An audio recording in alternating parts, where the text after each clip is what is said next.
বাঙালিদের না বৃষ্টি হলেই কেমন যেন মনের ভিতরে খিচুড়ি খিচুড়ি করে। তো আজকে সারাদিন ধরে বৃষ্টি চলছে।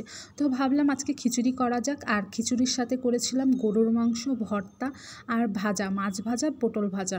তো বৃষ্টির দিনে না খিচুড়ির সাথে আপনি মাংস রান্না করলেও না মনে হয় যেন একটু ভর্তা একটু ভাজা পোড়া হলে না খিচুড়ি খেতে আরও বেশি ভালো লাগে।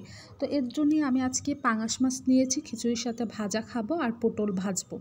আর আমি আগে খিচুড়িটা রান্না করে ফেলেছি। খিচুড়ি গরুর মাংসের সাথে আমি একটা ভর্তাও করেছি।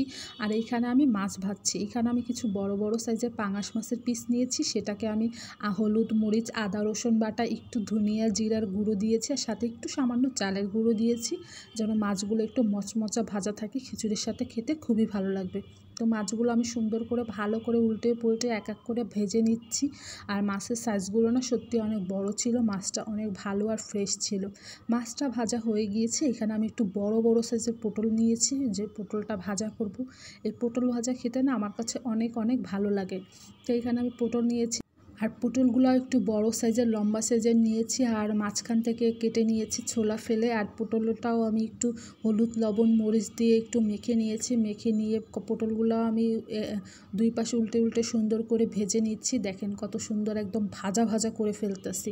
আর এই ভাজা ভাজা দিয়ে খিচুড়ি খেতে এতটা ভালো লাগবে, এতটা মজা লাগবে। খিচুড়ি হলেই কেমন যেন একটু ভাজা পোড়া দিয়ে খেতে খুবই ভালো লাগে। তো পটলগুলো আমি সুন্দর করে উল্টে পুল্টে দুই পাশ সুন্দর করে একদম ভেজে নেব। পটল ভাজা খেতে তো খুব দারুণ লাগবে। বেগুন ভাজা হলেও খেতে খুব ভালো লাগতো, কিন্তু বেগুন ছিল না, আমার ফ্রিজে পটলই ছিল, তাই পটলে নিয়েছি। আর এইখানে দেখেন আমি প্লেটটা সুন্দর করে সাজিয়ে নিয়েছি। এখানে খিচুড়ি নিয়েছি, সাথে একটা ভর্তা নিয়েছি, মাছ, পটল ভাজা, গরুর মাংস নিয়েছি আর একটু পেঁয়াজ কুচি নিয়েছি। আর এই যে বর্ষার দিনে খিচুড়ি দিয়ে একদম জমে যাবে। আজকে বৃষ্টি বৃষ্টি ভাব, তাই খিচুড়ি